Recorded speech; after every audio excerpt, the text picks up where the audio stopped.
Good evening. और आप सभी को एक एक मोल आशीर्वाद। खुश रहो, स्वस्थ रहो। और लास्ट क्लास में हम मोल इंट्रोड्यूस कर ही चुके हैं, नहीं? और एवोगैड्रो नंबर भी मैं आपको बता चुका हूं। बताया था क्या? तो आप सभी मोल नेयर बनो, मोल पति बनो। यस। नहीं? Billionaire, trillionaire. मैं आपसे चाहता हूं कि आप मोल नेयर बनो। तो बहुत बहुत आशीर्वाद। चलिए तो आगे बढ़ें। मॉल तो इंट्रोड्यूस नहीं हुआ था क्या? हो गया था यार। एक सेकंड। यहां तक हमने डिस्कस कर लिया था। अच्छा, यहां तक आ गए थे, है ना? चलो कोई नहीं। तो जहां पर लास्ट क्लास में थे वहीं से स्टार्ट करते हैं। ओह, नमस्ते जी, नमस्ते। तो वही चल रहा बेटा, जो लास्ट क्लास में किया था वही वहीं से स्टार्ट कर रहे हैं। वही सारी स्लाइड्स आप देख पा रहे हो यहाँ पर, वही चीज है। शौर्य जी बहुत बेसिक से पढ़ा रहा हूँ, है ना? इतना बेसिक से तो पता नहीं, है ना, जमीन के अंदर घुस घुस के पता नहीं कितना अंदर चला गया। इससे ज्यादा जाऊंगा तो दूसरी तरफ निकल जाऊंगा अर्थ के। तो इससे ज्यादा और क्या नीचे घुसेंगे? नहीं। बहुत बेसिक से एकदम जमीन पर भी नहीं, जमीन के अंदर से। Very good evening. हाँ भाई, ये पहला लेक्चर ही है। जो स्टूडेंट्स अगर कोई नए हैं तो मैं बता दूं, एक लेक्चर हमारा हो चुका है। ये सेकंड लेक्चर है। ठीक है। और अगर कोई आज पहली क्लास में आया तो मैं उनसे यही कहूंगा कि फर्स्ट क्लास देखें। नहीं तो ये समझ में नहीं आता है ना। तो हमेशा कहीं पर भी आप अगर चैप्टर देख रहे हो तो फर्स्ट लेक्चर जरूर देखें, फिर सेकंड, फिर थर्ड, तभी वो समझ में आता है, सीक्वेंस तभी बनती है। डायरेक्ट अभी आप ये लेक्चर देखोगे तो आपको समझ में नहीं आएगा। उसके लिए पहले आप फर्स्ट लेक्चर देखिए, फिर सेकंड लेक्चर देखिए, थोड़ा जल्दी देखिए ताकि रिकॉर्डिंग से आप कर सको। उसके बाद आप लाइव आइए, मज़ा आएगा लाइव पढ़ने में। यस। अगर किसी को डाउट है कि ये लाइव है या नहीं, तो ये भैया ये लाइव क्लासेस हैं। आप लोगों के स्टेट नाम मुझे दिख रहे हैं। आदर्श दिख रहा है, पीयूष दिख रहा है, करण दिख रहा है, यमन दिख रहा है, टॉम भी दिख रहा है, गवीश भी दिख रहा है, यशराज भी दिख रहा है, अविरल भी दिख रहा है, अग्निवा, निशित। निशित एक स्टूडेंट था मेरा 2011 में जिसकी 6th रैंक आई थी। एंड उस टाइम पर वो कोटा की बेस्ट रैंक थी, 6th रैंक थी। 16 आदित्य, सागर, सहज। हाँ हाँ हाँ। हरिधन, यश।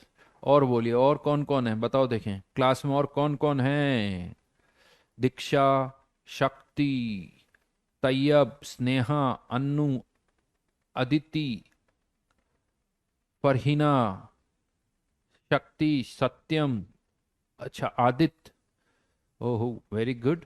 एक्चुअली आदित्य मेरे सन का नाम भी है, 7 ईयर ओल्ड। वो अभी सेकंड क्लास में आया, उसका नाम भी आदित्य है। जनरली आदित्य होते हैं। आदित्य मैंने अभी किसी का नाम देखा, प्रिंस, जीतू जी, जीतू भाई, आयुष, ऋषभ, लखन। मेरा नाम है लखन ऐसा। शाश्वत, खिलाड़ी। अच्छा। चलो जी, चलो अब नाम हो गए।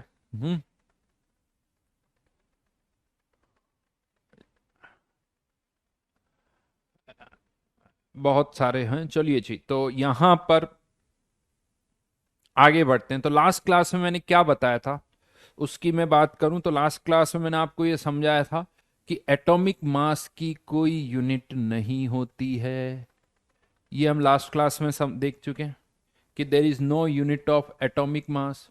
लेकिन अगर आपको किसी एक एटम का मास फाइंड आउट करना है तो एटॉमिक मास के आगे क्या लगा दोगे? एएमयू।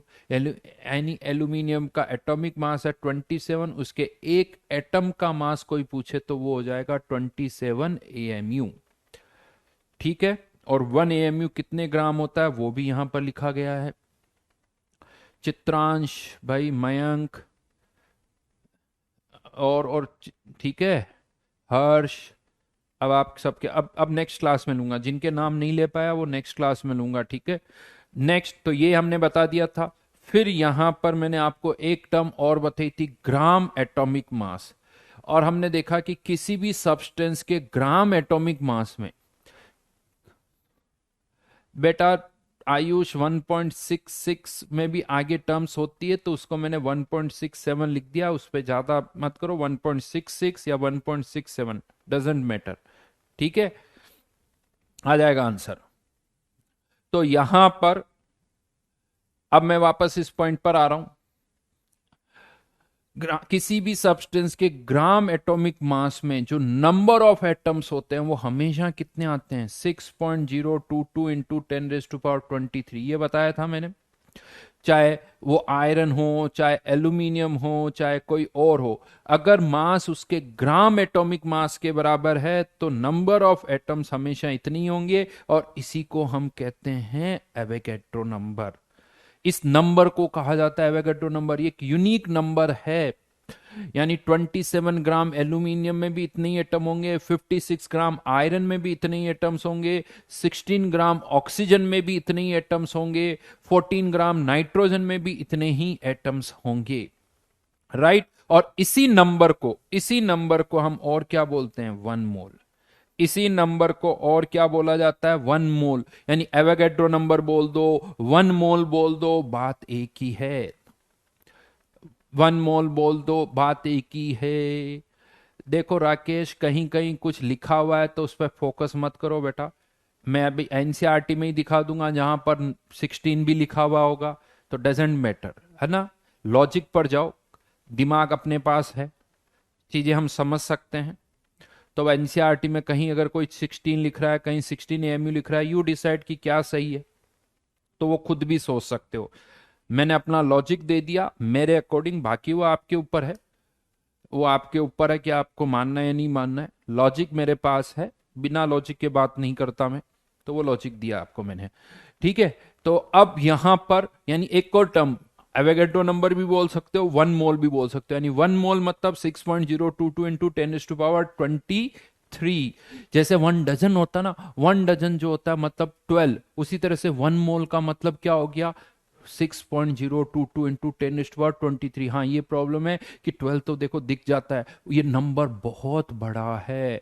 लेकिन कहीं पर भी आप इसको यूज कर सकते हो, जहां डजन यूज कर रहे हो वहां ये भी यूज कर सकते हो। जैसे आप बोलते हो ना, 1 dozen apple, 1 dozen mango, 1 dozen banana, मैं मोल भी यूज कर सकता हूँ। ये अलग बात है कि 1 मोल मैंगो बोलूंगा तो बहुत ज्यादा होंगे।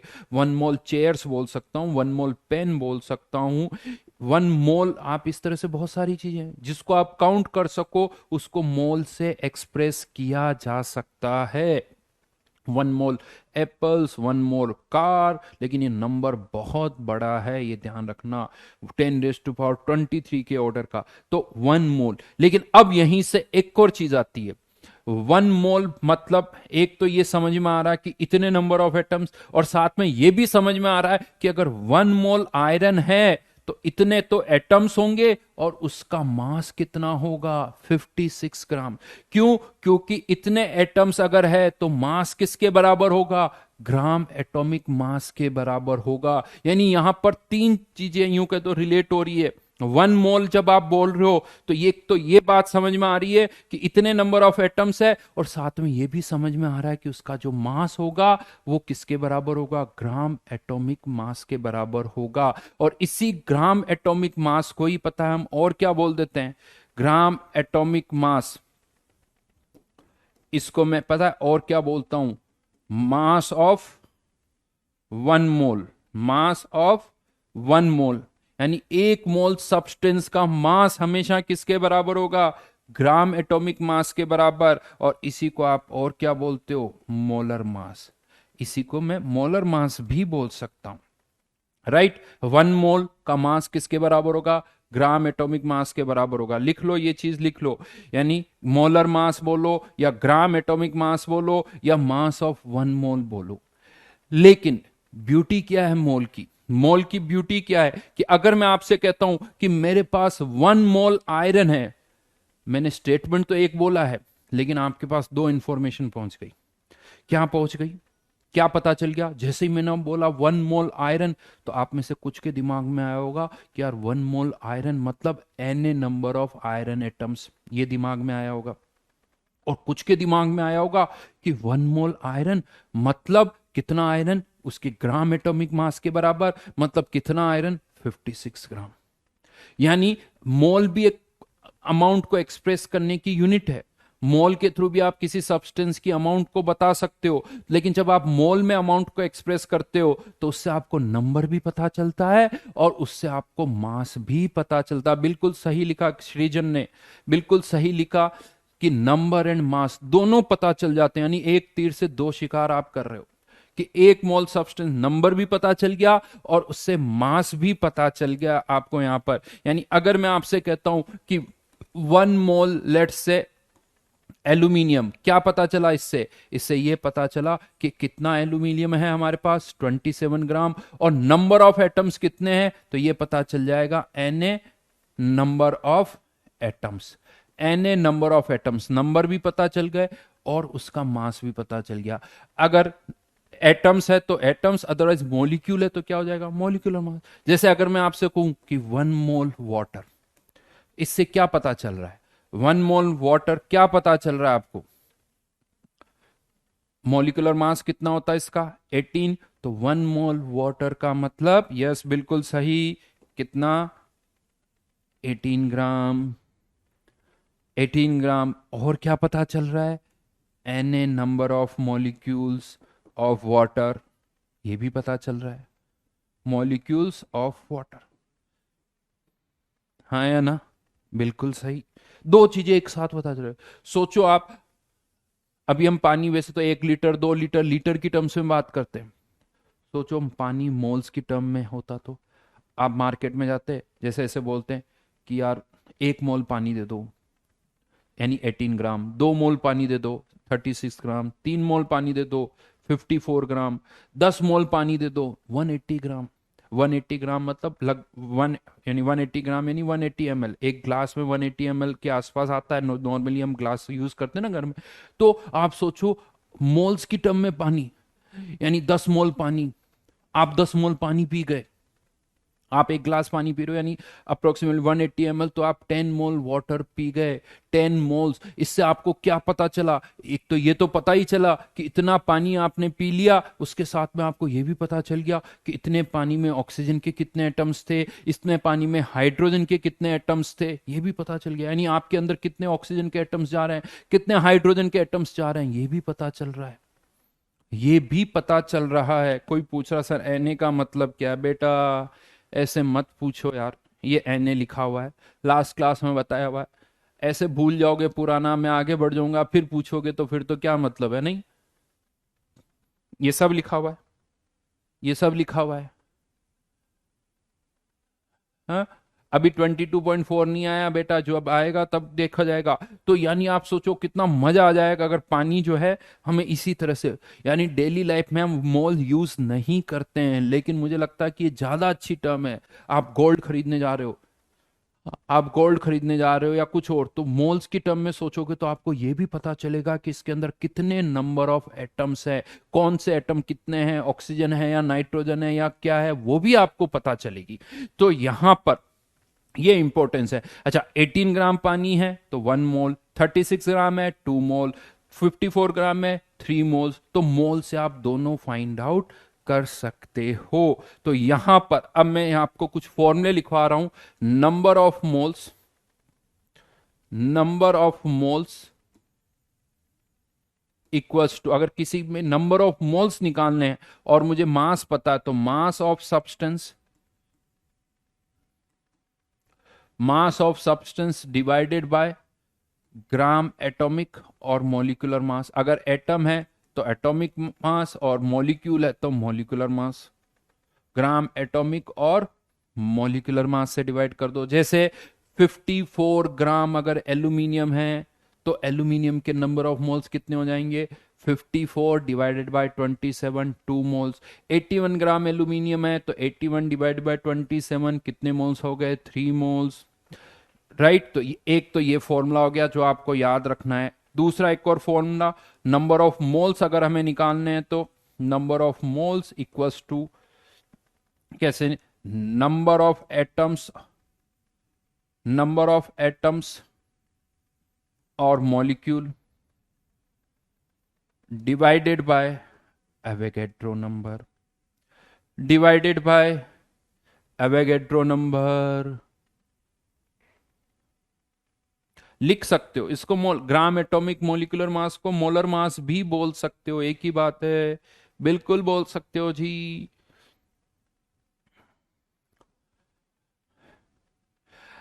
और एक और चीज बताऊं बेटा, जब हम पढ़ रहे हो ना तो इधर उधर के क्वेश्चन मत पूछा करो। मैं गूगल थोड़ी हूं यार कि कोई ये पूछ रहा है कोई ये पूछ रहा है सब एक साथ, भाई गूगल नहीं है मैं। गूगल हजारों लोगों के साथ एक साथ डील कर सकता हूं, मैं तो एक इंसान हूं ना, एक टाइम पर किसी एक से बात कर सकता हूँ, किसी एक का रिप्लाई कर सकता हूँ। तो ऐसे में बीच बीच में किसी के भी रिप्लाई करने लगा तो ऐसा लगेगा क्या हो रहा है सर, कहाँ पढ़ा रहे हैं, ऐसा तुम्हें ही ऐसा लगेगा कि सर हमें पढ़ा रहे हैं या किसी और को पढ़ा रहे हैं।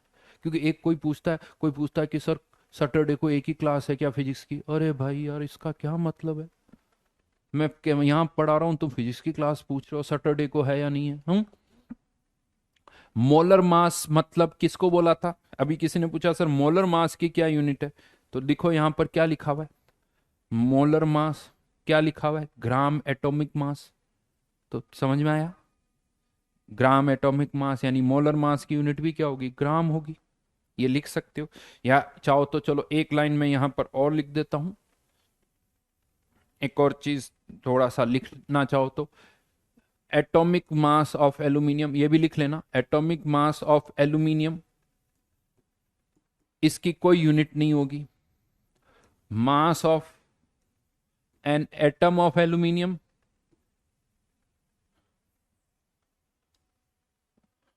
एन एटम ऑफ एल्यूमिनियम, ये कितना हो जाएगा 27 AMU। और एक और चीज, मोलर मास ऑफ एल्यूमिनियम यानी एक मोल का मास 27 ग्राम, जिसे आप और क्या बोल सकते हो, ग्राम एटॉमिक मास। समझ में आया कि ग्राम लगाने से क्या होता है, AMU लगाने से क्या होता है, ये सब यानी क्लैरिटी आ जानी चाहिए कि कब यूनिट लगानी है कब यूनिट नहीं लगानी है, और ये सारी टर्मिनोलॉजी यहां पर आ गई। बेटा फर्स्ट क्लास से देखो क्या बोला है, हर चीज का रिप्लाई कर दिया। आपको इस सेकंड क्लास में आके बोलता है सर बुक कौन सी, बेटा फर्स्ट क्लास फर्स्ट लेक्चर सुनो, सारे क्वेश्चन का रिप्लाई मिलेगा, और भी बहुत सारी चीजें अपने आप समझ में आ जाएगी। ठीक है, अब यहां पर मैंने ये फॉर्मूले भी लिखवा दिए, तो चलिए थोड़े से क्वेश्चन करते हैं, जो हमने डिस्कस किया उस पर कुछ क्वेश्चंस यहां पर अब हम कर रहे हैं। तो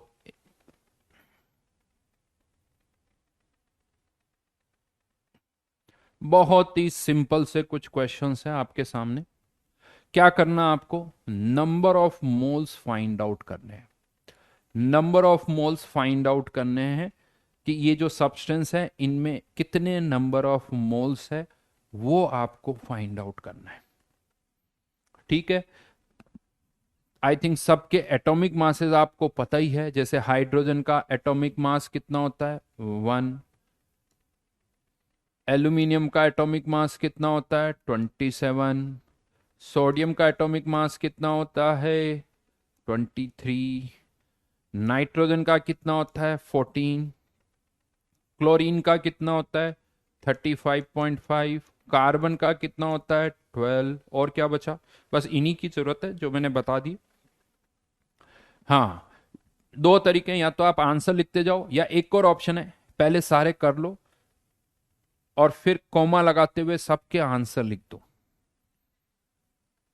फिर सबके आंसर लिख दो। यस, किसी ने मेरी हाइट पूछी है भाई, क्या लगता है, गैस करो तुम, क्या हाइट होनी चाहिए। और लास्ट वाले क्वेश्चन में ना 6.022 की जगह 6 ही यूज कर लेना ताकि थोड़ी कैलकुलेशन आसान हो जाए। इस वाले क्वेश्चन में 6.022 की जगह केवल 6 यूज कर लेना। ठीक है, ढंग से पढ़ना, क्वेश्चन में क्या लिखा हुआ है,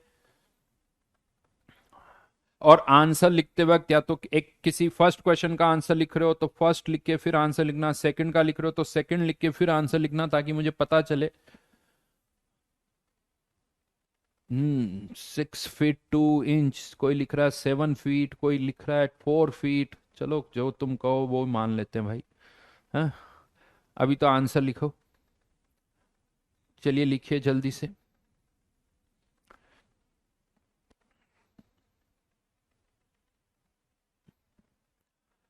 हाँ जी, हाँ जी।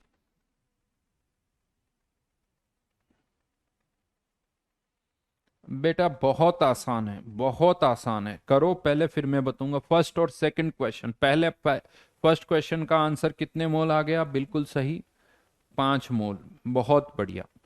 यहां पर पहले तो मैं आंसर लिख देता हूं, कितना, 5 मोल। बहुत आसान सा हो गया। नंबर ऑफ मोल्स फॉर्मूला क्या होगा, मास ऑफ सब्सटेंस कितना, 10। और ये H2 मॉलिक्यूल है, एटॉमिक मास 1, लेकिन इसके मॉलिक्यूल में 2 एटम है, तो ये मॉलिक्यूलर मास कितना हो जाएगा H2 का मॉलिक्यूलर मास 2 ग्राम। ये भी ग्राम में, ये भी ग्राम में, मोलर मास ग्राम में। तो कितने मोल्स आ गए इसके, 5 मोल आ गए। सेकंड पार्ट का आंसर बताओ, चलिए सेकंड पार्ट का। 2 से डिवाइड होगा, क्योंकि यहां क्या है, H2 है, H2 है, इसीलिए 2 से डिवाइड होगा। जबकि हाँ, यहां पर जब आप करोगे तो यहां पर अब किसके, हाइड्रोजन ही लिखा हुआ, 10 ग्राम ऑफ हाइड्रोजन, तो यहां पर हम 1 से डिवाइड कर रहे हैं। तो यहां क्या बोलोगे, 10 मोल्स ऑफ हाइड्रोजन एटम, या तो ऐसे लिखो हाइड्रोजन एटम, क्योंकि, और यहां पर क्या बोलोगे, 5 मोल्स ऑफ H2, H2। यहां बोलोगे 5 मोल्स ऑफ हाइड्रोजन एटम। देखो हर चीज बहुत क्लियरली बोलनी पड़ेगी। किसके मोल्स निकाल रहे हो, डिवाइड किससे किया, 2 से, H2 से, तो ये मोल्स भी किसके आएंगे, H2 से। H के मोलर मास से डिवाइड किया है, तो मोल्स भी किसके आएंगे, हाइड्रोजन एटम के मोल्स आएंगे। समझ में आई मेरी बात। इसमें एक चीज और बता दूं, सुन लो मेरा, अगर कहीं पर भी हम हाइड्रोजन बोलते हैं, केवल हाइड्रोजन बोलते हैं, तो देखिए नॉर्मली हाइड्रोजन किस फॉर्म में होती है, H2। तो नॉर्मली अगर मैं कहता हूं कि मोल्स ऑफ हाइड्रोजन, तो इसका मतलब H2 है। मोल्स ऑफ ऑक्सीजन, तो इसका मतलब O2 है। मोल्स ऑफ नाइट्रोजन, तो इसका मतलब N2 है। अगर एटम है तो स्पेसिफाई करो उसको, moles of hydrogen atom, moles of oxygen atom, moles of nitrogen atom. Clear, ये ध्यान रखना। बहुतों ने आंसर लिखे हैं, अभी मैं आ रहा हूं, बट ये और फर्स्ट और सेकंड यहां पर क्या बोलोगे, इसका आंसर 10 है, फर्स्ट पार्ट का 5। क्या बोलोगे, 5 moles of hydrogen H2, 5 moles, यहां पर 10 moles of hydrogen atom. Clear, अभी आगे सब आएंगे, सब आएंगे। फर्स्ट और सेकंड तो आई थिंक क्लियर हो गए। इसका आंसर 5, इसका आंसर 10। थर्ड पार्ट पर आते हैं, थर्ड पार्ट पर आ रहा हूं, ठीक है। 54 ग्राम एल्यूमिनियम, 54 डिवाइडेड बाय 27, यानी थर्ड पार्ट का आंसर कितना हो गया, 2। बिल्कुल सही, 2 moles of aluminium, 2 mole aluminium. Third, sorry, fourth part का आंसर बताइए, फोर्थ पार्ट का आंसर लिखो जल्दी से।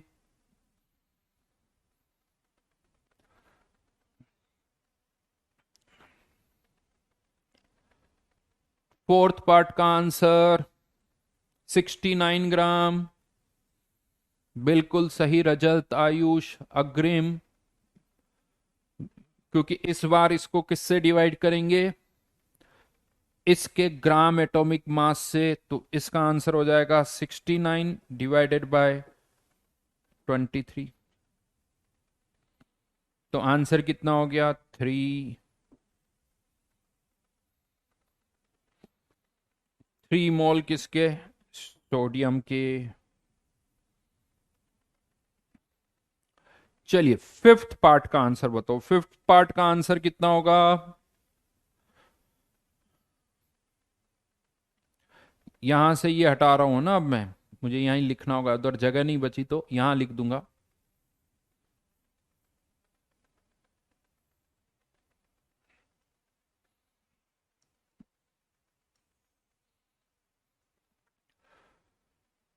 दो तरह के आंसर दिखाई दे रहे हैं भाई फिफ्थ पार्ट में। हाँ, यहाँ गड़बड़ हो गई ना। ढंग से देखो बेटा इसको। ये ग्राम नहीं है, मिलीग्राम है, मिलीग्राम। यानी ग्राम में कन्वर्ट करोगे तो 44 इंटू 10⁻³ फिफ्थ पार्ट की बात कर रहा हूं। तो number of moles equals to 44 into 10⁻³ gram divided by इसका मोलर मास, N2O का मोलर मास 44। तो आंसर इज 10⁻³ समझ में आया? मोल N2O।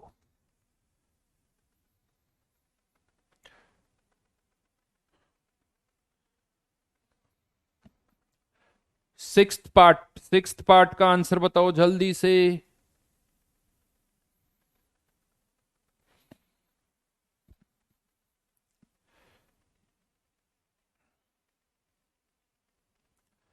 बिल्कुल सही।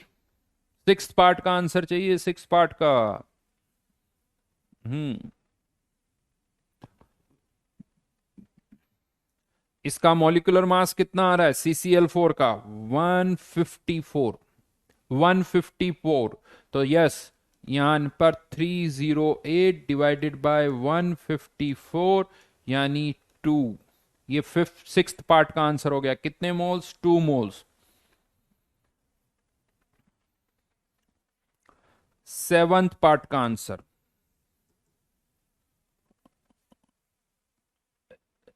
बढ़िया जी बढ़िया। यमन, अस्तुति, यशराज, दीपिका, अभिनव, क्षितिज, सेवंथ पार्ट का आंसर लिखो। लिखो जल्दी से लिखो, सोच समझ के लिखो। देखो बेटा, टाइप कर रहे हो तो ध्यान रखो, ऐसा नहीं एक जीरो से दुनिया बहुत बदल जाती है। हाँ, तो ये बहुत जीरो जब लगा रहे हो तो ध्यान से लगाओ।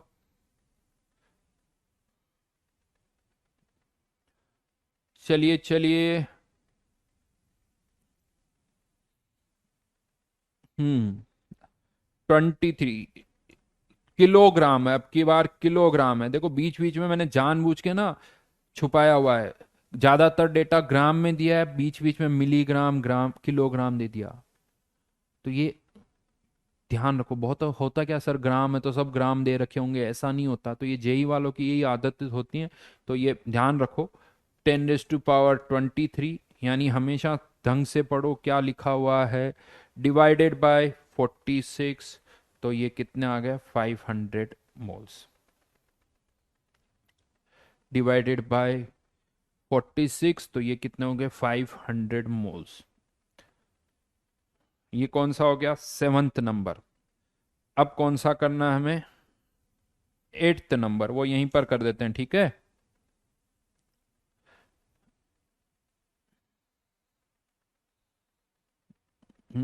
तालियां मेरे लिए। सारे सही है क्या? देखते जाओ देखते जाओ। बिल्कुल बढ़िया जी। तो आर्गन के लिए 1.2 इंटू 10⁻25। इसको थोड़ा सा कन्वर्ट कर देता हूँ, है ना।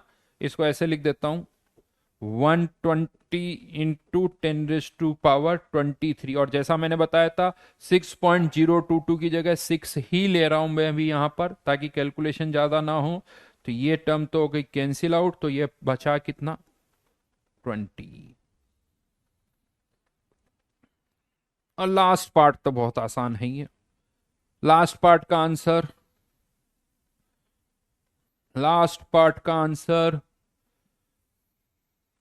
Yes, 3Na divided by Na। तो लास्ट पार्ट का आंसर तो कितना हो गया? 3।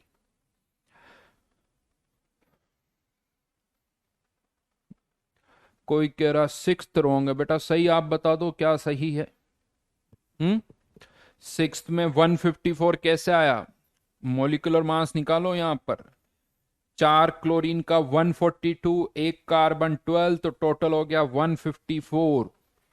अच्छा बताओ किसके सारे आंसर सही है, सही चलिए लिख के बताओ कि जिसके सारे आंसर सही है वो एक बार लिखो।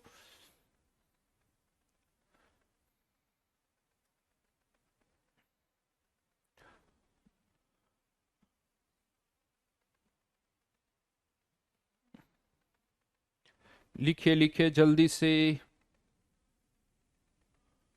वेरी गुड, आर्यन के सारे सही है, विशाल के भी सारे सही है, मृत्युंजय के भी सारे सही है, यमन के भी सारे सही है, अंशित के भी सारे सही है, शुभम और हीरक थोड़े बड़े नाम में जल्दी पढ़ नहीं पाता हूँ यार, उससे पहले है ना ये कमेंट ऊपर खिसक जाते हैं। कीर्ति के सारे सही है, सुशांतु हाँ आजकल थोड़े नाम भी थोड़े ना कॉम्प्लिकेटेड होने लगे, दीपांशु, अनीश, अचिंत्य, अभिनव, आदित्य, आशीष, विश्वजीत, हिमांशु, चलो जी ठीक है। तो मतलब अब हम मोल्स निकाल सकते हैं, अगर मुझे मास पता है तो मोल्स यहां से हम वो देख रहे हैं और वो हम फाइंड आउट कर सकते हैं। चलो बेटा बहुत आसान आसान है, कुछ नहीं किया मैंने।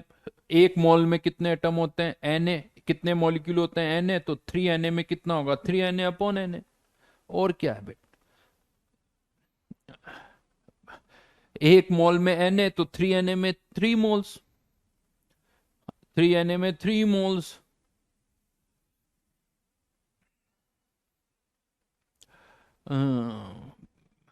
फोकस करो बेटा, अगर कुछ गलत हुआ तो वापस से देखना, बहुत सिंपल, इससे ज्यादा बेसिक कुछ हो ही नहीं सकता, इससे ज्यादा बेसिक कुछ भी नहीं हो सकता।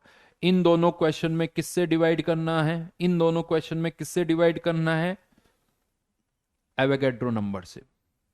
क्वेश्चन नंबर 8 और क्वेश्चन नंबर 9 में किससे डिवाइड करना है, एवोगैड्रो नंबर से। देख लो यहां पर वही क्या है, किससे डिवाइड कर दिया, एवोगैड्रो नंबर से, ये वाला फॉर्मूला यूज किया हमने, और क्या है, ये वाला फॉर्मूला यूज किया क्वेश्चन नंबर 8 और 9 में। और बाकी सारे में ये वाला फॉर्मूला 1 से लेके 7th तक हमने ये वाला फॉर्मूला यूज किया है, और कुछ भी नहीं किया है।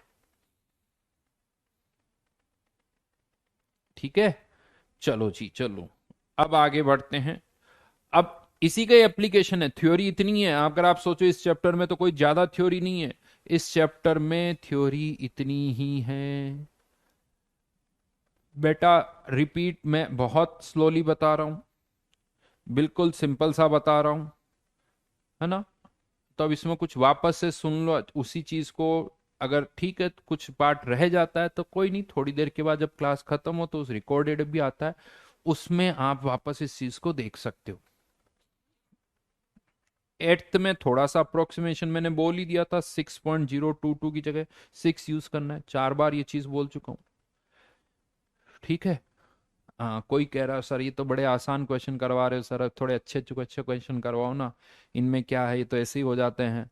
बेटा सब करवाएंगे, है ना। कोई लिखता है कि फास्ट करो सर फास्ट करो, बहुत स्लो जा रहे हो, अरे बेटा है ना, कोई इधर टांग खींचता, कोई इधर टांग खींचता, कोई इधर खींचता, कोई स्लो, कोई कहता फास्ट, बीच में कोई पता नहीं फिजिक्स की बातें करने लगता है, तो कोई मेरी हाइट पूछने लगता है, बीच बीच में और भी कमेंट आए जो मैं बोल नहीं सकता। हम्म, है ना। चलो अब आगे बढ़ते हैं और एक और क्वेश्चन पर आते हैं। हम्म, इस पर बाद में आऊंगा, पहले इस पर आते हैं, ये एक क्वेश्चन और हमारे पास।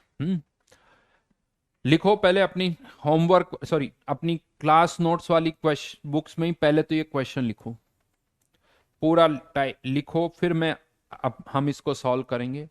For 180 gram of acetic acid calculate the following, ये सब हमें फाइंड आउट करना है, number of moles of acetic acid, number of molecules of acetic acid, number of moles of carbon oxygen and hydrogen, number of atoms of carbon oxygen and hydrogen.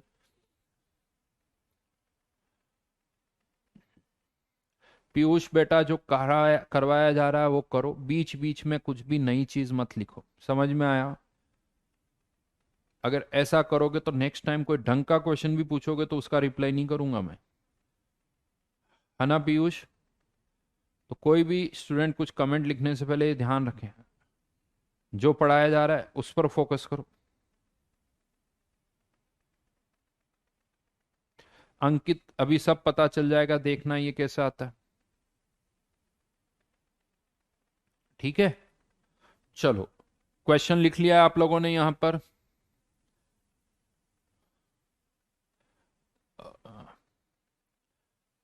Yes, अब हम इसको solve करेंगे।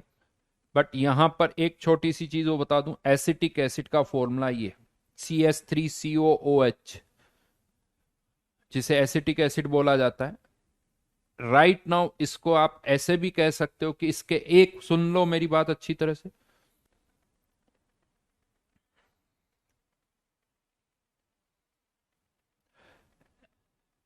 Acetic acid का एक molecule, या मैं इससे पहले आपसे ये अगर ये पूछूं H2O अगर मैं लिखता हूं तो इसके एक मॉलिक्यूल में, इसके एक मॉलिक्यूल में हम कह सकते हैं कि हाइड्रोजन के कितने एटम्स है? 2 एटम। और ऑक्सीजन का कितना एटम है? 1 एटम, राइट। इसके एक मॉलिक्यूल में, सुनना अच्छी तरह से, या मैं इसी चीज को एक बार आपको नेक्स्ट उस पर ले रहा हूं। एक मॉलिक्यूल H2O की बात करें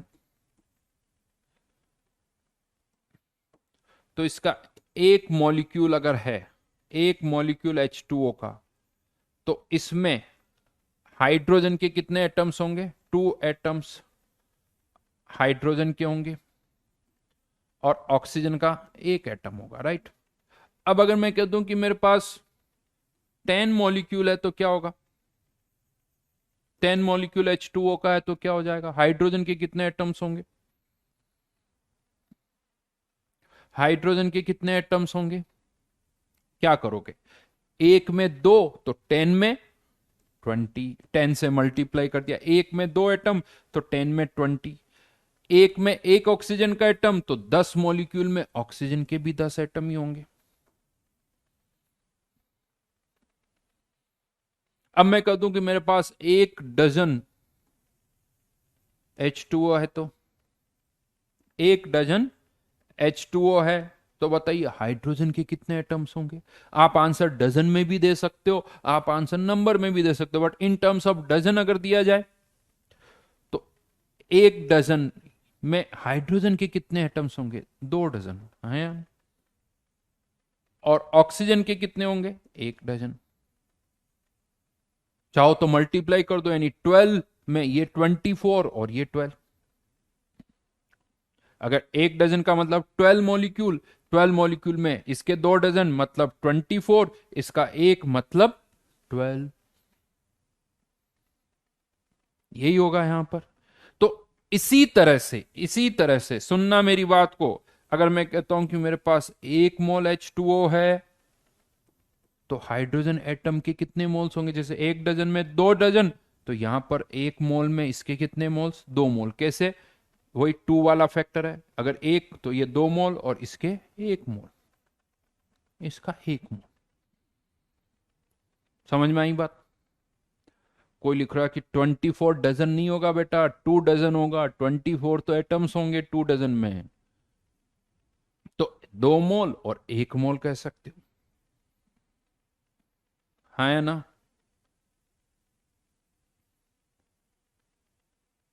समझ में आई बात? तो इस तरह से, या इसके मान लो 5 मोल है, तो 5 मोल H2O है, तो इसके कितने हो जाएंगे? 5 मोल में इसके कितने हो जाएंगे? 10 मोल। 5 को 2 से मल्टीप्लाई कर दो और इसके कितने हो जाएंगे? 5 मोल।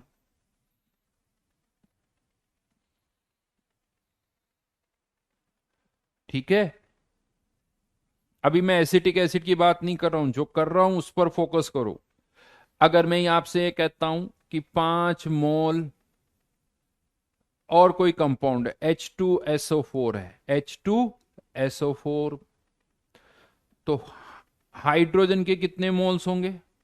सल्फर के कितने मोल्स होंगे? और ऑक्सीजन के कितने होंगे? बताओ। अगर इसके 5 मोल है तो हाइड्रोजन, सल्फर और ऑक्सीजन मोल्स लिखने हैं। इसके 5 मोल, तो इन सब के क्या बता दो, मोल्स बता दो।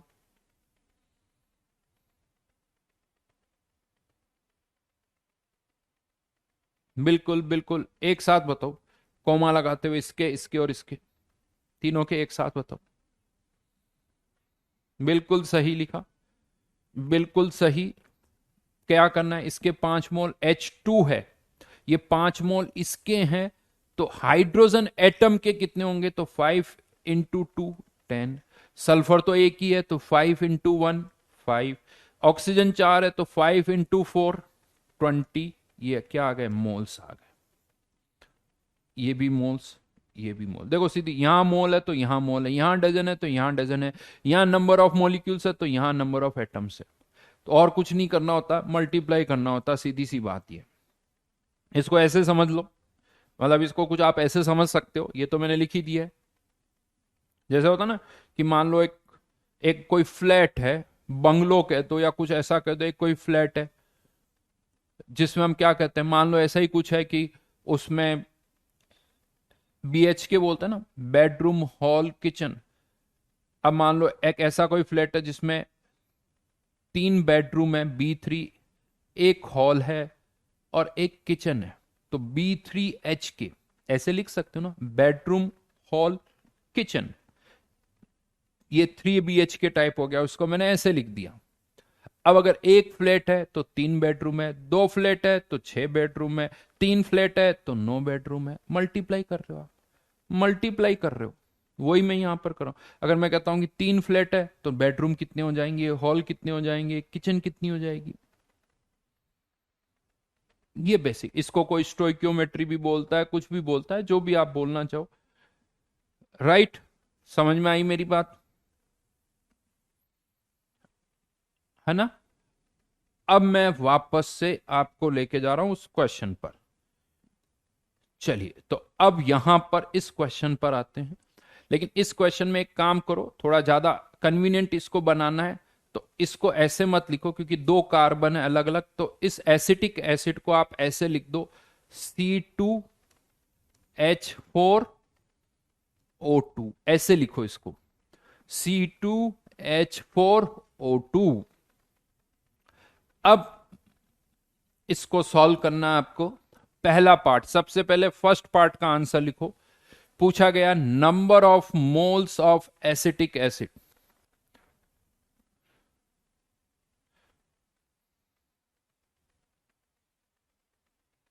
Number of moles of acetic acid. तो एसिटिक एसिड का क्या निकालना पड़ेगा, मोलिकुलर मास कितना आ रहा है, molar mass, bill molar mass कितना आ रहा है, molar mass, molar mass of acetic acid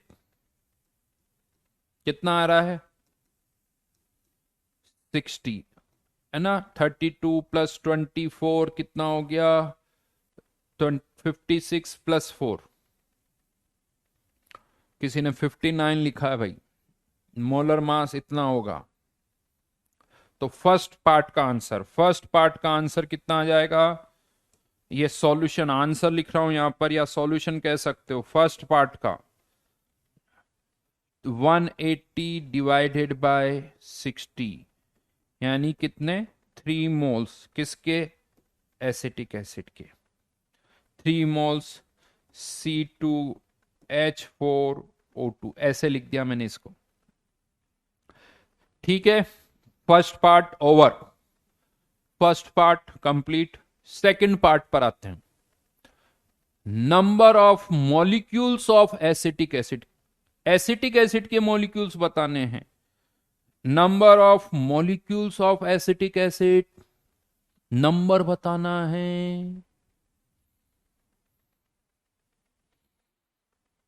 तो बताइए क्या होगा सेकंड पार्ट का आंसर, बिल्कुल सही, 3 मोल्स, तो 3 Na, 3 Na लिख दो, या चाहो तो वही 3 × 6.022 × 10⁻²⁻23, क्योंकि 3 मोल है, एक मोल में Na एटम्स, तो 3 मोल्स में 3 Na एटम्स हो गए साहब। 1 मोल में Na, तो 3 मोल्स में 3 Na। मॉलिक्यूल्स, अगर मॉलिक्यूल है तो मॉलिक्यूल्स, एटम्स है तो एटम्स, तो ये मॉलिक्यूल है इसीलिए यहां पर नंबर ऑफ मॉलिक्यूल्स, तो ये इतने नंबर ऑफ मॉलिक्यूल्स हो गए। मल्टीप्लाई करके लिख सकते हो। ओहो, कोई पूछ रहा सर 180 कहां से आ गया? हाँ, 180 कहां से आ गया ये भाई? ये क्या लिखा हुआ है? ये क्या लिखा हुआ है? हाँ अमन कुमार, बस टाइप करो अपने को, निखिल 180 कहां से आया? ऊपर क्वेश्चन में क्या लिखा हुआ है? मत करो बेटा, ऐसा मत करो यार। हाँ, हर्ष डाउट पूछो, आई हैव एन डाउट, लिख दो क्या डाउट है आपका। चलिए, 2 पार्ट तो हो गए हमारे, ठीक है। अब किस पर आते हैं? थर्ड पार्ट पर। बेटा क्या करो, मोल्स और मॉलिक्यूल में बड़ा कंफ्यूजन होता है, तो यार ये तो चीजें तो ऐसी है। नहीं, मेरे को तो लेफ्ट राइट में ही बड़ा कंफ्यूजन होता है, लेफ्ट राइट समझ में ही नहीं आता। नहीं, ठीक है।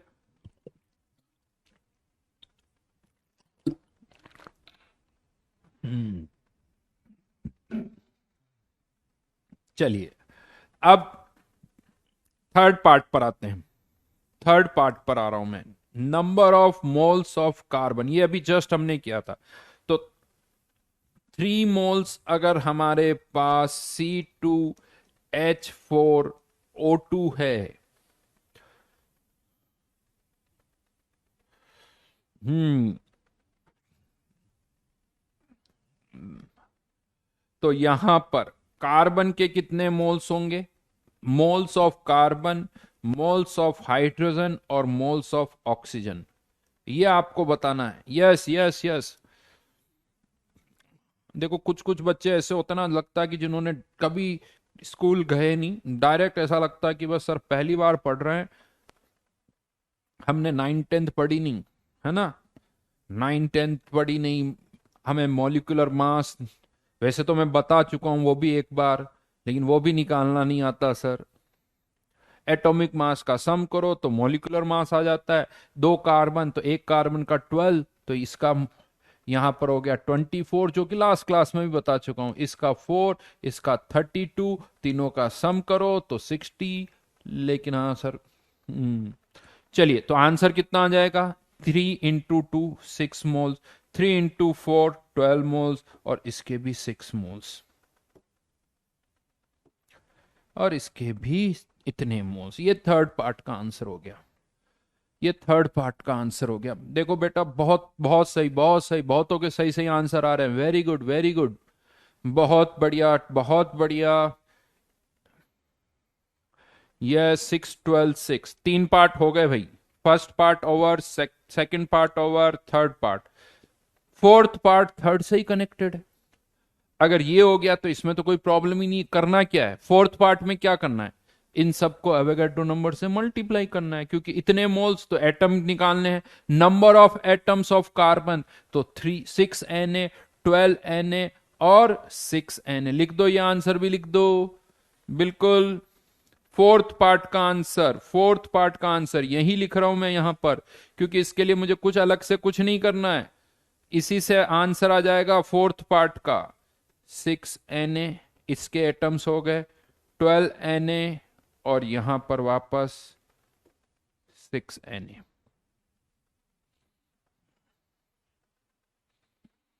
6 12 और 6,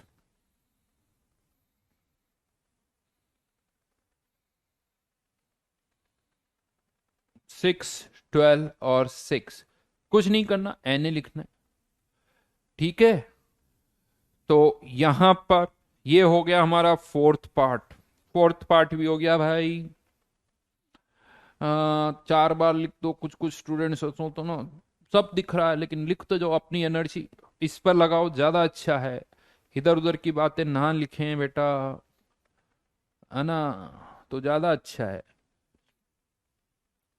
चलो जी, आगे बढ़ते हैं, आगे बढ़ते हैं। बिल्कुल बढ़िया। टोटल नंबर ऑफ एटम्स, तो 3 तरह के, कार्बन के एटम्स, ऑक्सीजन के एटम और हाइड्रोजन के। तो टोटल नंबर ऑफ एटम्स कितने होंगे? कार्बन के 6 Na, हाइड्रोजन के 12 Na, ऑक्सीजन के 6 Na, तो तीनों का क्या कर दूं, यहीं पर लिख दूं 6 12 6, यानी टोटल नंबर ऑफ एटम्स, तो आंसर आ जाएगा 24 Na। कितना आ जाएगा? 24 Na। बिल्कुल सही, सारे आंसर सही है। बहुत बढ़िया जी, बहुत बढ़िया। तो ये सारे आंसर्स यहां पर आप देख सकते हो। ये फर्स्ट पार्ट का आंसर है, ये बॉक्स में डाल रहा हूं। ये सेकंड पार्ट का आंसर है, ये यहां पर थर्ड पार्ट का आंसर है, ये फोर्थ पार्ट का आंसर है, और ये फिफ्थ पार्ट का आंसर है। किसके सारे सही है? लिखो लिखो, सारे सही है, बढ़िया जी। ओके, नाम नहीं पढ़ पाया मैं, बढ़िया जी, है ना। तो देखो कुछ कुछ स्टूडेंट्स है जो बार बार लिख रहे हैं, देखो मत लिखो, क्योंकि फिर मेरे को तुम्हारा नाम याद हो जाएगा। और सही सही कमेंट लिखो। चलिए, एक गलत, आयुष के सारे सही है। हीरा, हीरक ज्योति, हीरक ज्योति के भी सारे सही है, आयुष के भी सारे सही है, संजय के भी सारे सही है, और उमंग के भी सारे सही है, अमन के भी सारे सही है, और मनीष के भी सारे सही है, स्वप्निल के भी सारे सही है, गूंद के भी सारे सही है, प्रेम के भी, आवेश के भी, संदेश केरा की फोर्थ। तो यहां से वापस से देखो, किसी को थोड़ा कम समझ में आया है तो एक ही चीज कहूंगा, रिकॉर्डिंग को वापस से देखे, लास्ट क्लास को भी वापस से देखे। बहुत सीधा सीधा, सिंपल सिंपल, इससे आसान कुछ भी नहीं हो सकता है, ये मैं आपको बता दूं। बहुत बेसिक से सब कुछ बताया गया। चलिए, इसी की प्रैक्टिस और करोगे। ये क्वेश्चन तो आपने कर ही लिया, जो मैं आपको आज होमवर्क दूंगा उसमें इस तरह के और भी क्वेश्चंस है। थोड़ी प्रैक्टिस आप और भी कर सकते हो, जितनी प्रैक्टिस करोगे उतनी ही बातें समझ में आएगी। तो ऐसा नहीं एक ही क्वेश्चन, इसको भी वापस से करो, फिर दूसरे क्वेश्चंस भी करो, अपने आप बातें जो है वो और समझ में आएगी। ठीक है। हाँ, कोई, हर किसी को लगता है सर मेरा कमेंट नहीं पढ़ते। बेटा मैं किसके कमेंट पढ़ रहा हूँ, हैं? तुम्हारे नहीं पढ़ रहा हूँ तो किसके पढ़ रहा हूँ? तुम्हारे ही पढ़ रहा हूँ। बट इतने सारे स्टूडेंट है, सबके तो नहीं पढ़ सकता ना, किसी के पढ़ पाऊंगा, किसी के नहीं पढ़ पाऊंगा। ठीक है। चलिए। ओके। तो ये था एक क्वेश्चन। अब आगे बढ़ते हैं। ये कोई कह रहा थर्ड क्वेश्चन, मतलब थर्ड वाला बेटा इतने सारे ये किए हुए हैं। ये देखो, इसके 5 मोल तो इसके 10 मोल, ये थर्ड वाला क्वेश्चन यहां पर भी हमने किया है, तो वही तो चीज वहां पर की है। इसके 5 मोल तो इसके 10 मोल, सल्फर के 5 मोल, ऑक्सीजन के 20 मोल, तो थर्ड में यही तो किया है कि अगर 3 मोल अगर ये है तो कार्बन के कितने हो जाएंगे 3 × 2, हाइड्रोजन के कितने हो जाएंगे 3 × 4, ये 3 × 4, ऑक्सीजन के कितने हो जाएंगे 3 × 2 6। फॉर्मूला क्वेश्चन में दे रखा है, तुम्हें क्या करना है, बाकी याद तो धीरे धीरे करना ही पड़ेगा। आगे बहुत सारी चीजें याद करते हो हैं। ठीक है। शतांशु कह रहा कि सर आप बहुत अच्छा समझाते हो, थैंक यू जी, थैंक यू। इस, हाँ, इस तरह से मोटिवेशन की भी देखो जरूरत पड़ती है। बहुत बीच बीच में लिखते रहा करो ऐसी चीजें, अच्छा लगता है, थोड़ी एनर्जी आ जाती है, जोश आ जाता है। हाँ। हम्म। ठीक है। अब आगे बढ़ते हैं, एक दो और क्वेश्चन पर आते हैं। कोई पूछ रहा है एन ए कैसा? अरे भाई, एन ए मतलब 6.022 × 10⁻23। चलो जी, आगे बढ़ते हैं।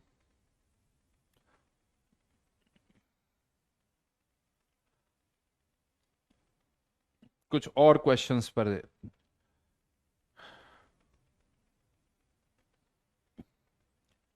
थोड़ा अलग तरह का क्वेश्चन है।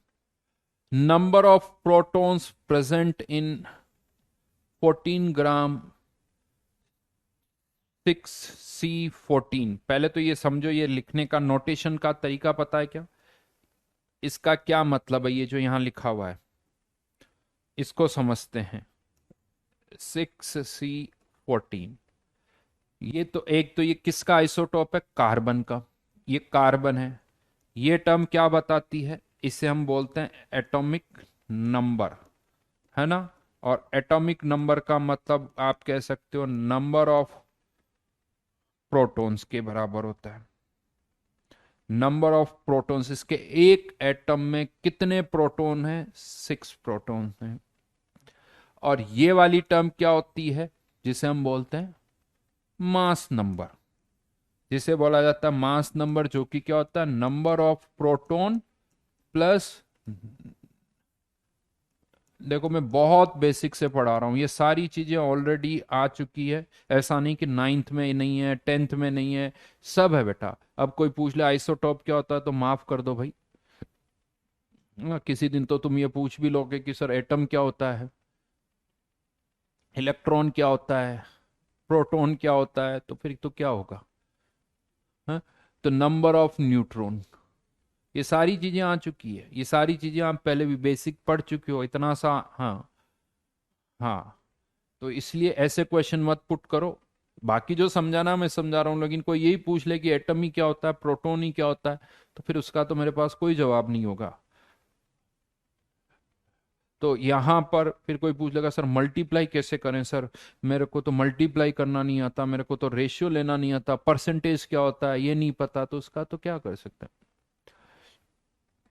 ढूंढ लो कुछ कुछ चीजें, अगर लगता है आपको नहीं पता तो आजकल तो गूगल है, उसमें भी ढूंढ सकते हो। तो न्यूट्रॉन है ना। तो अगर इन दोनों का डिफरेंस निकालें तो राइट नाउ इसमें मैं कह सकता हूं, अगर इसकी मैं बात करता हूं, तो एक एटम में, इन वन, एक एटम में, एक एटम में न्यू प्रोटॉन कितने, नंबर ऑफ प्रोटॉन कितने राइट नाउ? कितने हो गए? 6। नंबर ऑफ न्यूट्रॉन कितने हो जाएंगे बताओ जल्दी से, यहां नंबर ऑफ न्यूट्रॉन कितने हो जाएंगे?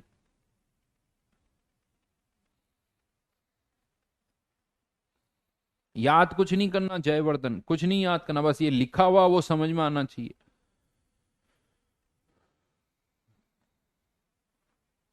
बिल्कुल बढ़िया जी, बिल्कुल बढ़िया। तो नंबर ऑफ न्यूट्रॉन कितने हो गए? 8।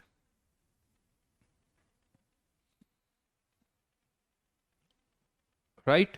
तो इस तरह से लिखा हुआ है तो हमें इसमें न्यूट्रॉन और प्रोटॉन पता चल जाएगा। और अगर एटम है तो जितने नंबर ऑफ प्रोटॉन होते हैं, एटम अगर है, आयन नहीं, आयन में तो फिर अलग बात हो गई। कोई एटम है मतलब जितने प्रोटॉन है उतने ही इलेक्ट्रॉन भी होते हैं, क्योंकि एक एटम न्यूट्रल होता है, उसमें जितने प्रोटॉन उतने ही इलेक्ट्रॉन भी होते हैं। तो नंबर ऑफ प्रोटॉन और नंबर ऑफ इलेक्ट्रॉन बराबर होंगे, यानी कोई पूछे यहाँ नंबर ऑफ इलेक्ट्रॉन कितने हैं, तो आंसर भी उतना ही आएगा, यानी equals to number of electron. हाँ, लेकिन अगर एक आयन होता है तो उसमें number of proton, number of electron बराबर नहीं होते। फिर वो इस पर डिपेंड करेगा कि उस आयन पर चार्ज क्या है। प्लस चार्ज है तो इसका मतलब इलेक्ट्रॉन प्रोटॉन से कम है, माइनस चार्ज है तो इलेक्ट्रॉन प्रोटॉन से ज्यादा है, इलेक्ट्रॉन प्रोटॉन से ज्यादा है। हाँ या ना? कार्बन, अब मैं ये चीज एक तो ध्यान रखना। अब मैं क्वेश्चन पर आ रहा हूं, ठीक है? समझ में आ गई मेरी बात? इस तरह से आप कुछ और भी लिख सकते हो, जैसे क्लोरीन के लिए, चलो लिख देता हूं, ये लिखा हुआ है 17 क्लोरीन 35।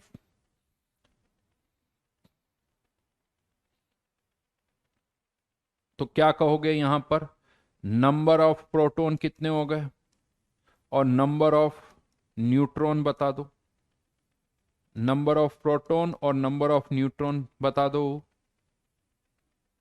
कितने हो जाएंगे? अरे बेटा यार, जो लिखा हुआ क्यों दिमाग लगा रहे हो? कार्बन 12 भी होता है, कार्बन 13 भी होता है, कार्बन 14 भी होता है, ठीक है? एक तो मैंने क्या बोला, जो पढ़ाया जा रहा ना ये मान के चलो यही सब सही है। दिमाग ये मत करो सर कार्बन 12 होता, कार्बन बहुत सारे होते हैं, बिल्कुल सही।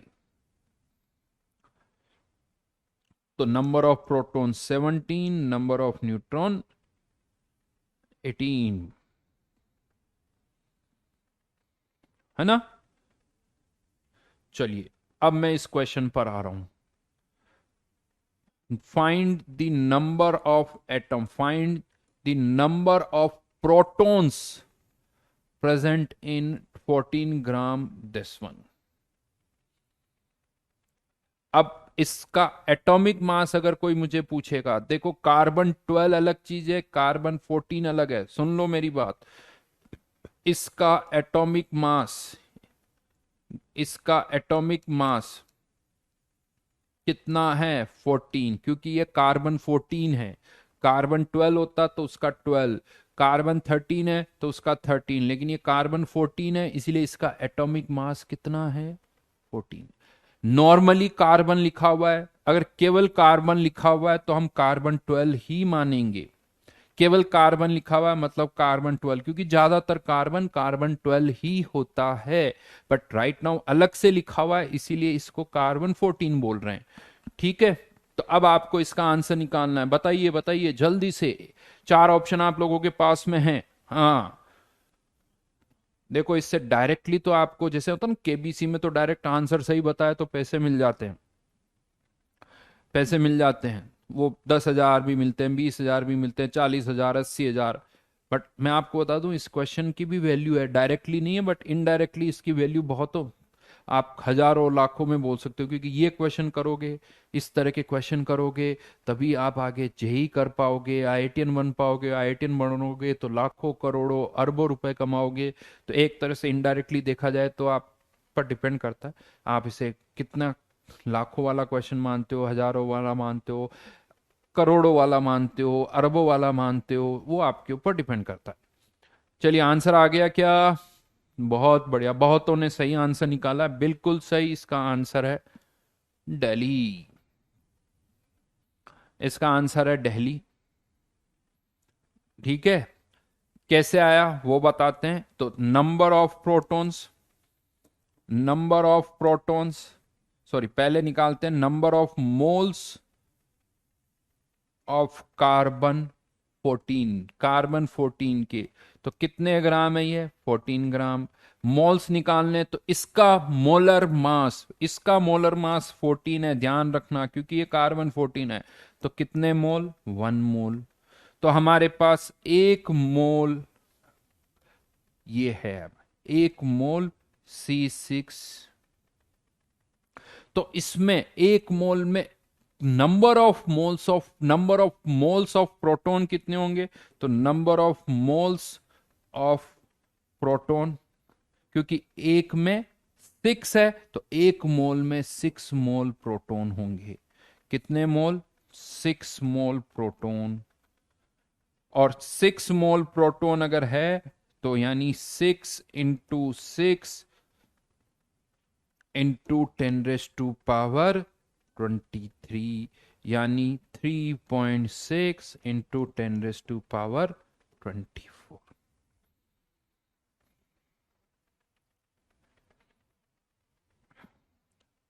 राइट,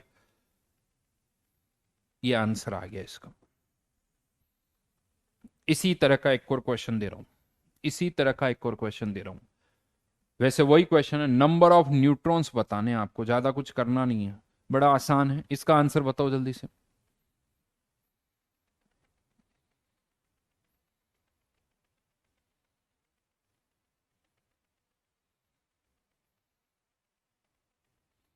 अब कोई पूछ रहा नंबर ऑफ प्रोटॉन कितने, बेटा इतना तो बता चुका हूं है। इसमें प्रोटॉन न्यूट्रॉन, यहाँ प्रोटॉन न्यूट्रॉन, फिर वार्बली वही बात है, तो फिर तो कुछ बताने का मतलब ही नहीं।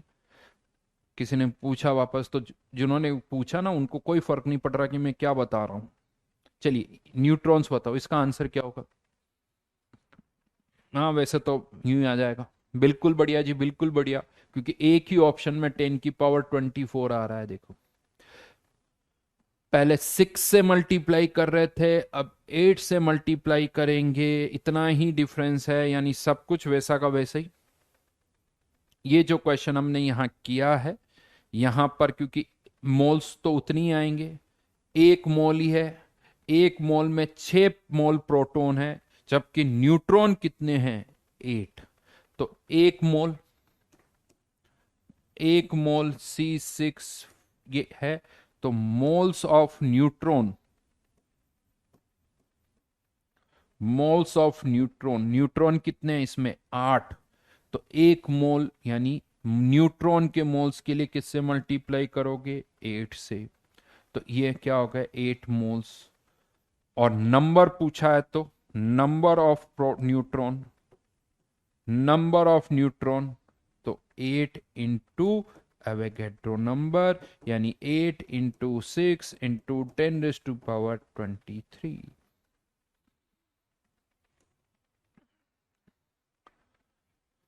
ठीक है, अब आगे बढ़ाते हैं थोड़ा सा कंटेंट, ये तो चलो हो गया। नेक्स्ट पार्ट पर अब मैं आ रहा हूं।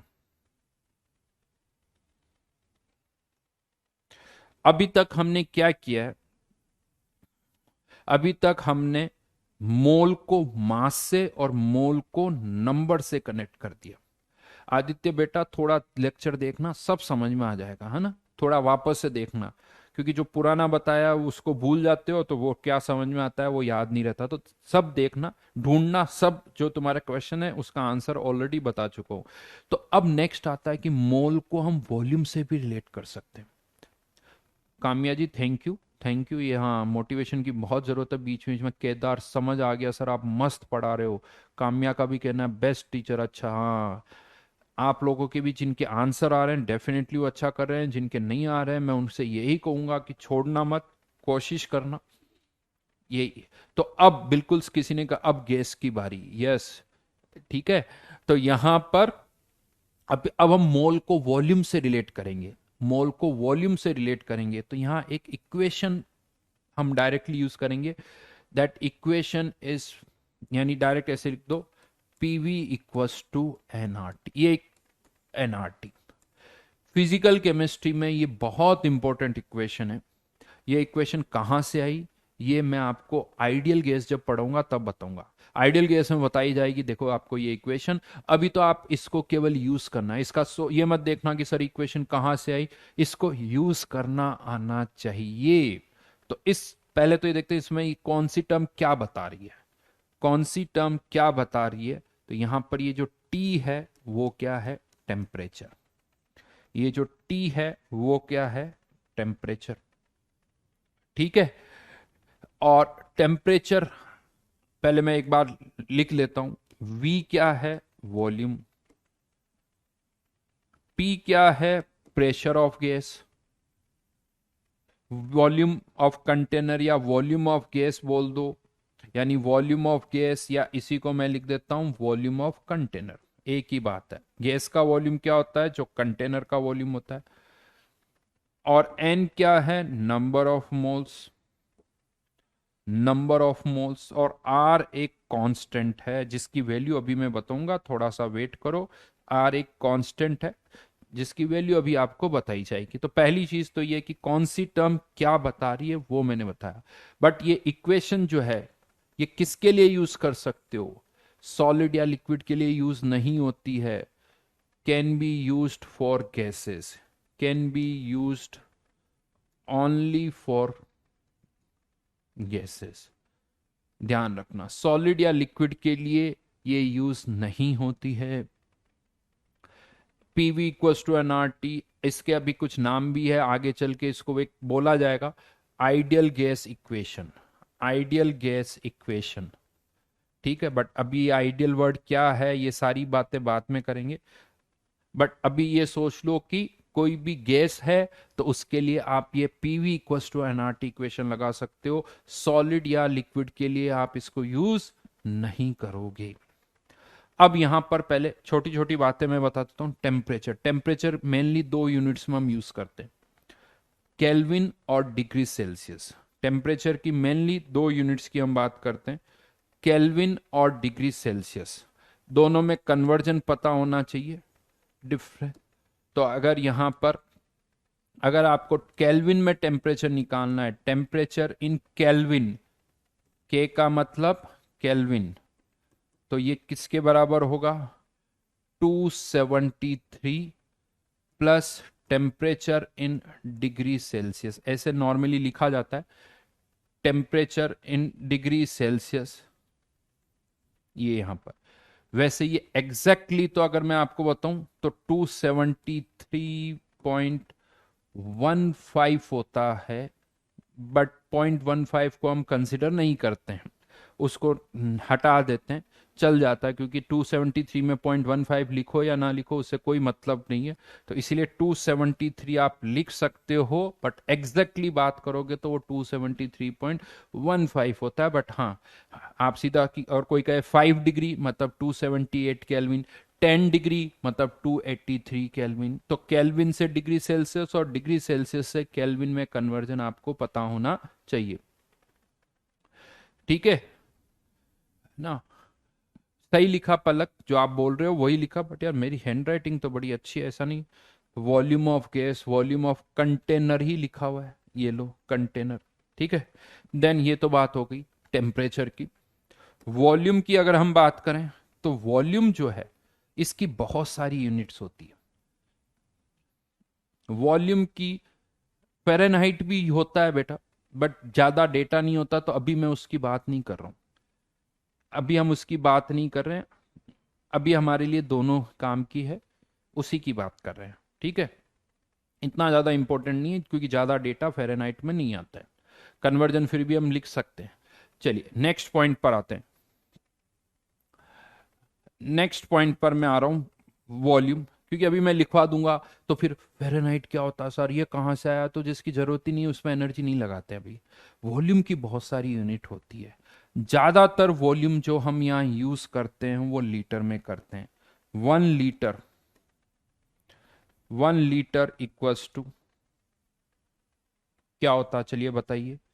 बहुत और भी बहुत सारी यूनिट्स है। 1000 मिलीलीटर। मिलीलीटर को ही आप और क्या बोलते हो पता है? 1000 सेंटीमीटर क्यूब, या 1000 सीसी भी लिख देते हैं, क्यूबिक सेंटीमीटर, एक ही बात है, सेंटीमीटर क्यूब या क्यूबिक सेंटीमीटर, ये भी आप लिख सकते हो। और वन, यहां पर मीटर में इसको कन्वर्ट करना है तो 10⁻³ मीटर क्यूब। यानी इसको मैं उल्टा लिखूं तो 1 मीटर क्यूब में, 1 मीटर क्यूब में कितने लीटर होते हैं? 1000 लीटर होता है भाई।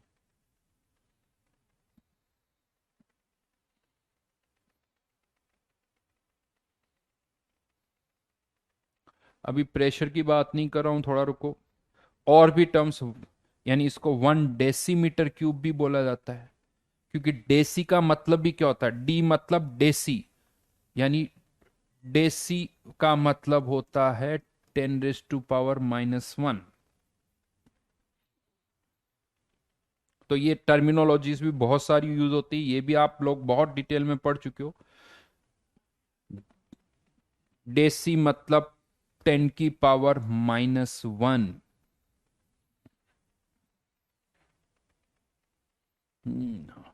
सिद्धार्थ कह रहा सर एक सॉन्ग सुनाओ बहुत बढ़िया सा। वाह, सिद्धार्थ, सिद्धांत कुछ गलत जगह पे तो सिद्धार्थ है, या सिद्धांत कुछ था, चलो नाम चला गया। अच्छा, गाना सुनाऊं? हाँ। डांस भी, या वो नहीं? हम्म, वो भी बोल दो।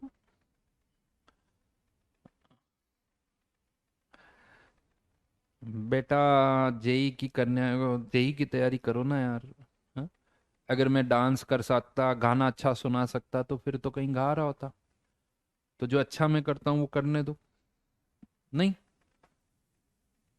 क्या फायदा? सचिन तेंदुलकर को कहो कि सर तुम डांस करो, तुम गाने सुनाओ, लता मंगेशकर को कहो कि तुम, या कि तुम क्रिकेट खेलो, क्या हो जाएगा?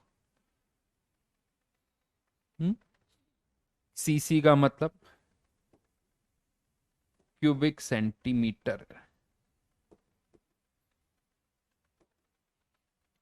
बोलने के तरीके हैं, तो ये कन्वर्जन आपको अच्छी तरह से पता होना चाहिए, ये सारे कन्वर्जन जो है वो अच्छी तरह से आने चाहिए। समझ में आ गया? Cubic centimetre. फिर कहोगे सर ये नहीं, ठीक है, मतलब वही होता है। Temperature, volume. अब सबसे बड़ी तकलीफ होती है प्रेशर में। इसकी भी बहुत सारी यूनिट्स होती है। ज्यादातर प्रेशर हम एटमॉस्फेयर में यूज करते हैं, 1 एटमॉस्फेयर। एयर का राइट नाउ जो हम कहते हैं ना प्रेशर है, वो कितना, 1 एटमॉस्फेयर। बट इसकी और कौन कौन सी यूनिट होती है? 1 atmosphere equals to 760 of Hg, of mercury, ऐसे ही बोला जाता है इसको, या 760 टॉर। ये प्रेशर की यूनिट है। प्रेशर कितना लग रहा है? 1 एटमॉस्फेयर। एयर कितना प्रेशर लगा रही है अर्थ की सरफेस पर? 1 एटमॉस्फेयर, या उसे आप कह सकते हो 760 टोर। अब यहां पर भी फिर से कोई बात नहीं, सर किलोग्राम क्या होता है? अगर आप मुझसे पूछे सर किलोग्राम क्या है, तो किलोग्राम है। ग्राम क्या है, तो वो ग्राम है। उसी तरह से 1 एटमॉस्फेयर क्या है? एयर जो प्रेशर लगा रही है। अब उसको मैं और भी नाम ले सकता हूँ।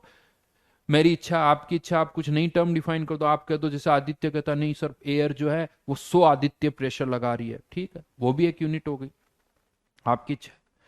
या एयर जो है, मैं कह रहा हूं कि 760 टोर प्रेशर लगा रही है। एयर कितना प्रेशर लगा रही है? 760 टोर। एयर कितना प्रेशर लगा रही है? 760 ऑफ Hg। 760 ऑफ Hg, मतलब यूं समझ लो इसको कि ये जो एयर है ना अर्थ की सरफेस पर कितना प्रेशर लगा रही है, उतना ही प्रेशर अगर एक ट्यूब में मरकरी भर दिया जाए। क्या भर दिया? मरकरी, जिसकी हाइट कितनी है? 760। तो ये मरकरी यहां पर जो प्रेशर लगा रहा है उतना ही प्रेशर एयर भी लगा रही है। मरकरी यहां पर जो इसके बॉटम पर जो प्रेशर लगा रहा है, कितनी हाइट है इस मरकरी की? 760। उतना ही प्रेशर एयर भी लगा रही है। उतना ही प्रेशर एयर भी लगा रही। तो ये इसकी अलग अलग तरह की यूनिट्स है। इवन इसको आप पास्कल में भी कन्वर्ट कर सकते हो। 1.01325 इंटू 10⁵ पास्कल। पास्कल जो है वो इसकी एसआई यूनिट है। पास्कल जो है वो इसकी एसआई यूनिट है। दिस इज एसआई यूनिट, ये ध्यान रखना, एसआई यूनिट है इसकी। ये अब मत पूछना एसआई यूनिट क्या होती है, अलग अलग सिस्टम होते हैं। तो ये एसआई यूनिट है पास्कल इसकी। देन यहां पर इसके अलावा बार में भी आप इसको रिप्रेजेंट कर सकते हो, 1.01325 बार। यानी आप ये कह सकते हो, इन दोनों को कंपेयर करें तो 1 बार इक्वल्स टू 1 10⁵ पास्कल।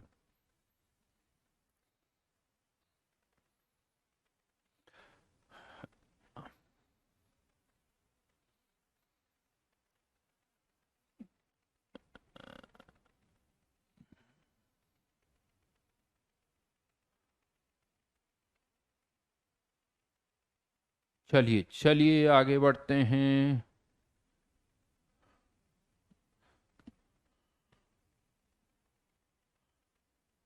ट्यूब के डायमीटर से कोई फर्क नहीं पड़ता बेटा।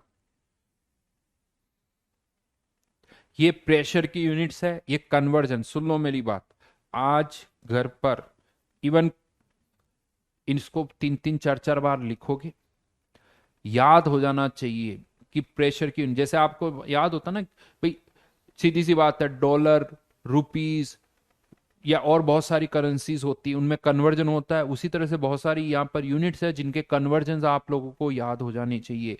प्रेशर की कौन कौन सी यूनिट होती है, किसी एक को दूसरे में कन्वर्ट करना है तो किस तरह से करना पड़ेगा, 1 एटमॉस्फेयर किसके बराबर होता है। तो ये सारी यूनिट्स अच्छी तरह से याद हो जानी चाहिए। और ऐसा नहीं है लिखना है, बिना देखे सब कुछ लिखना है। अगर एक नहीं 2 2 बार कंफर्म हो जाना चाहिए कि हाँ ये सब मुझे अच्छी तरह से याद है। घर पर या तो मम्मी पापा या किसी भाई बहन को सुनाओ कि आपको ये याद हुआ या नहीं हुआ। तो ये यूनिट सारी याद हो जानी चाहिए। अभी ये नहीं कि ये यूनिट्स कहाँ से आई, हमारा इनका पर्पस एप्लीकेशन का है, तो वो आपको अच्छी तरह से पता होनी चाहिए। ठीक है, चलो जी। अब ये हो गया। आर की वैल्यू भी अभी मैं बताऊंगा आप लोगों को। तो ये इस इक्वेशन की अब मैं वापस से बात कर रहा हूं, पीवी इक्वल्स टू एनआरटी। अब यहां एक कंफ्यूजन आता है कि सर इतनी सारी यूनिट्स आपने लिखा दी, तो कब हमें क्या यूज करना है वो मैं आपको बता रहा हूं। तो टेम्परेचर ध्यान रखना हमेशा यहां पर किस स्केल में यूज होगा, टेम्परेचर हमेशा ही केल्विन में यूज होगा।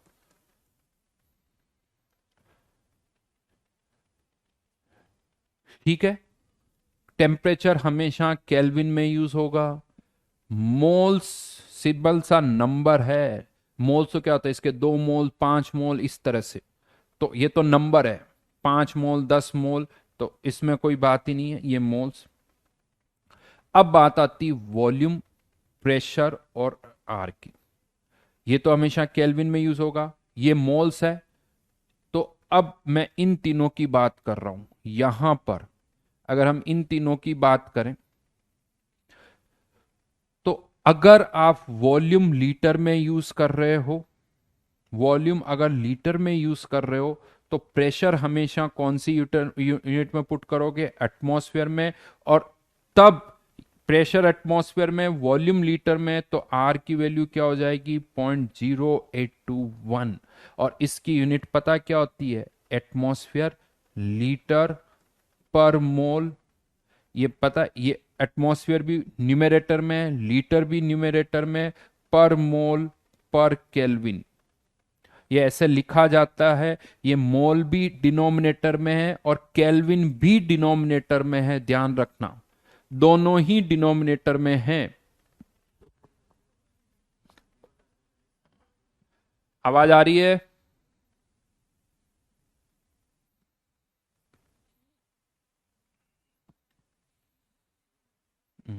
ठीक है। आर की वैल्यू बता दी मैंने, 0.0821।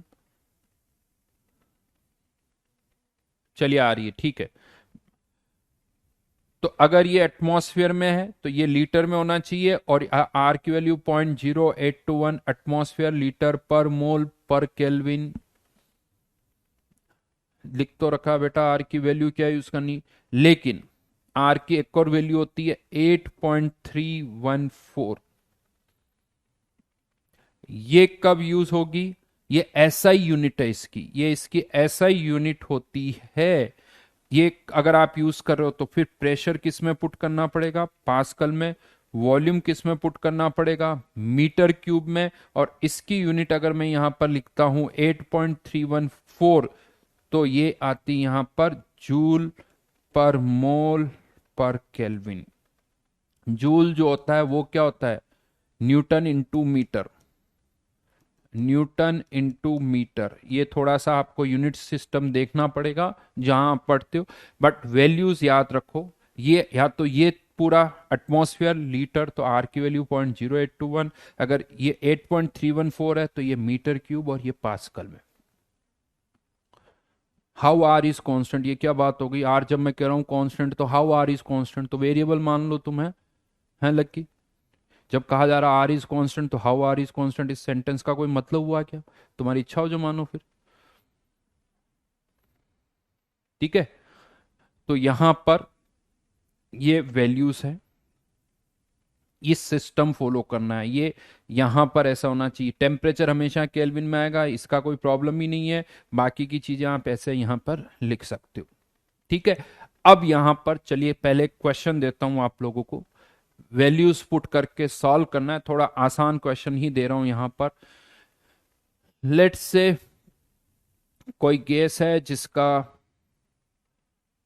प्रेशर है 0.821 एटमॉस्फेयर, उसके मोल से मान लेते हैं 2।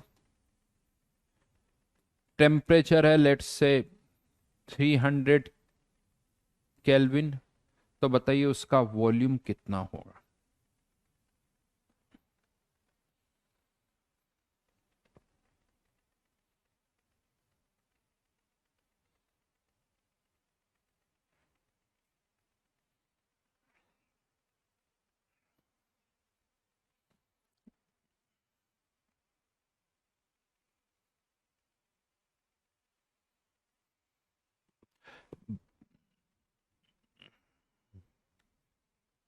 यस यस यस, चलिए जल्दी से आंसर बताइए, जल्दी से आंसर बताइए।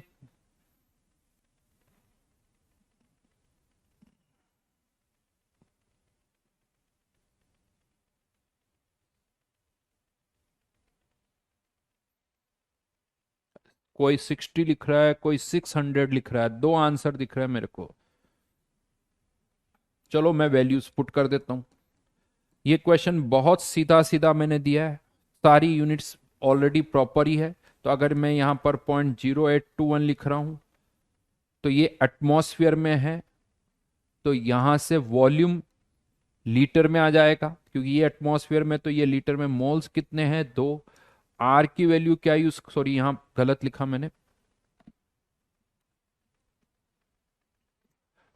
0.0821 आर की वैल्यू। टेम्परेचर कितना है? 300 केल्विन।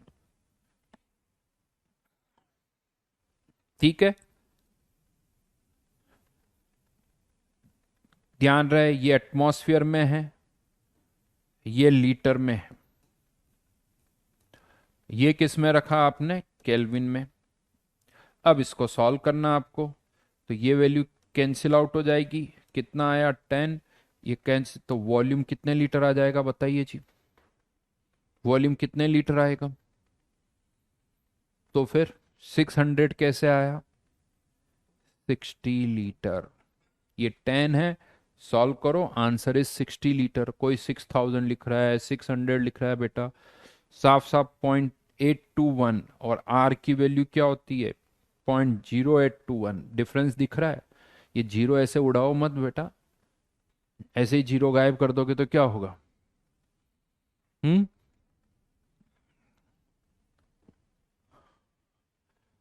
राइट, बट ये बड़ा आसान है, यहां पर यूनिट कन्वर्ट नहीं करनी पड़ी। अब मैं आपसे पूछ लेता हूँ कि वॉल्यूम मीटर क्यूब में बताओ। कोई बात नहीं, आप कन्वर्जन कर सकते हो। 60 तो मीटर क्यूब में कितना हो जाएगा? 10⁻³ मीटर क्यूब।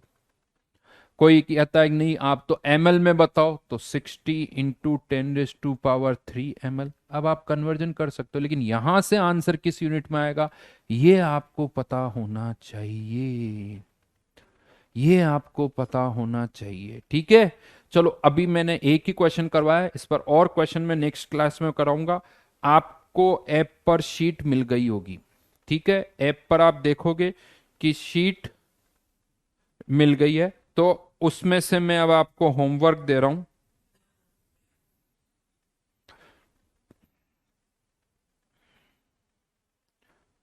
मॉल कॉन्सेप्ट की शीट है,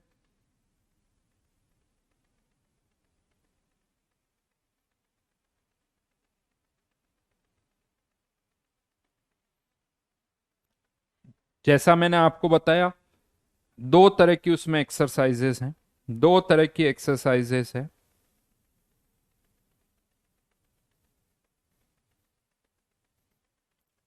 O1, 1 से लेके 10 तक आपको करना है।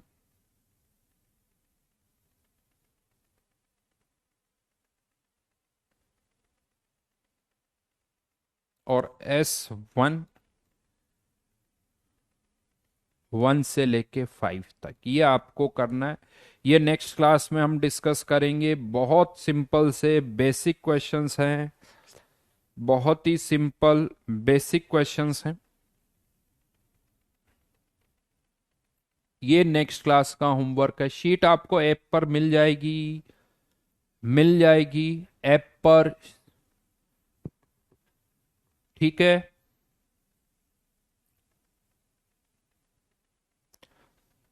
ऐप पर आपको शीट मिल जाएगी। चलिए, तो आज के लिए यही करते हैं। ये होमवर्क है जो कि नेक्स्ट क्लास में हम डिस्कस करेंगे। होमवर्क वाले रजिस्टर में आपको ये सारा करना है, और नेक्स्ट क्लास में सबसे पहले हम ये होमवर्क डिस्कस करेंगे, फिर आगे बढ़ेंगे, फिर उसके बाद आगे बढ़ेंगे। चलिए, बाय बाय।